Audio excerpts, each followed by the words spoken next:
चीज़ें आमने सामने खड़ी हैं। पहला तो ग्लोबल मार्केट्स के ट्रिगर हैं जो कि डरा भी रहे हैं, हर रोज गिफ्ट निफ्टी को गैप डाउन करवा रहे हैं।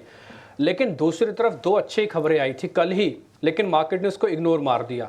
फर्स्ट था टीसीएस के नंबर्स और दूसरा था आईएमडी का डाटा। वो भी कह रहे हैं कि मॉनसून ठीक आएगा। ये जो इग्नोर मारने वाली बात है, कब तक इग्नोर मारेगा सर इन सभी अच्छी खबरों को मार्केट?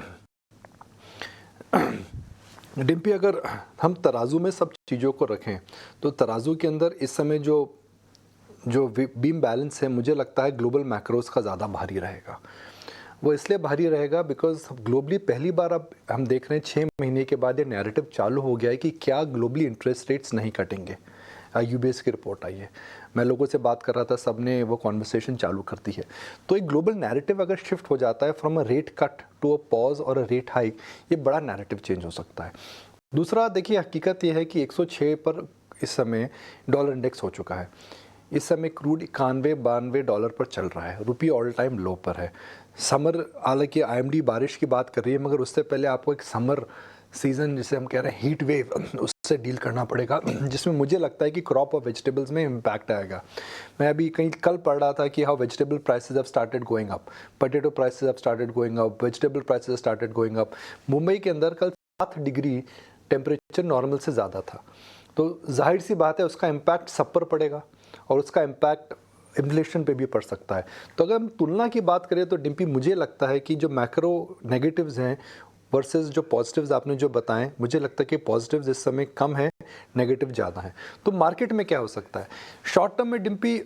वही होगा जो हम हमेशा देखते हैं, मार्केट एक रेजिस्टेंस पर इस बार पहुंच गया है। रेजिस्टेंस के आसपास वॉलेटिलिटी होगी, वॉलेटिलिटी की वजह से आप देखेंगे कि शॉर्ट टर्म के अंदर शार्प मूव्स आएंगे और वह काफ़ी आपको बेचैन कर सकते हैं। मगर मार्केट अगर यहाँ से ज़्यादा गिरता है तो मुझे लगता है कि आपको मार्केट में पार्टिसिपेट करना चाहिए।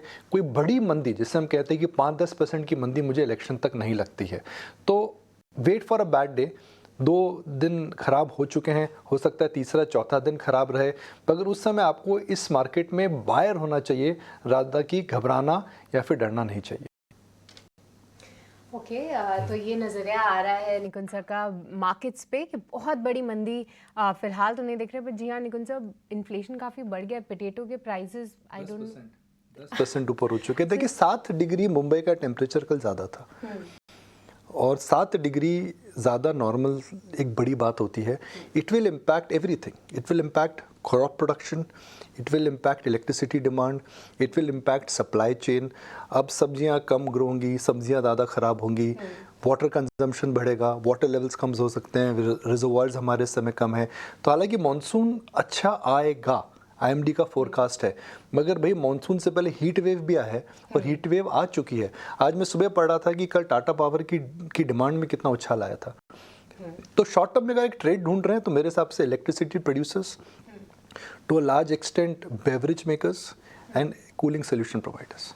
ओके, इन सभी पे ज़रूर नज़र रहेगी। और सर अचानक से मैंने भी नोटिस किया कि पता नहीं मुंबई में लाइट जाने लगी, क्योंकि डिमांड इतनी ज़्यादा है। मैं भी 4-5 साल से रही, आज तक कभी नहीं गई। तो मैंने 1-2 लोगों को कॉल किया, दे वर लाइक कि हाँ हमारे एरिया में भी गई है। प्रिपेयर्डनेस नहीं है ग्रिड को। अचानक 10-12% अगर इलेक्ट्रिसिटी आपकी डिमांड बढ़ गई, बिकॉज अब एयर कंडीशनिंग आप 24 की बजाय 22 पे करते हैं, आप बंद करते थे आप चालू रखते हैं, ये छोटी छोटी चीज़ें ऐड अप करके डिमांड सर्च करते हैं।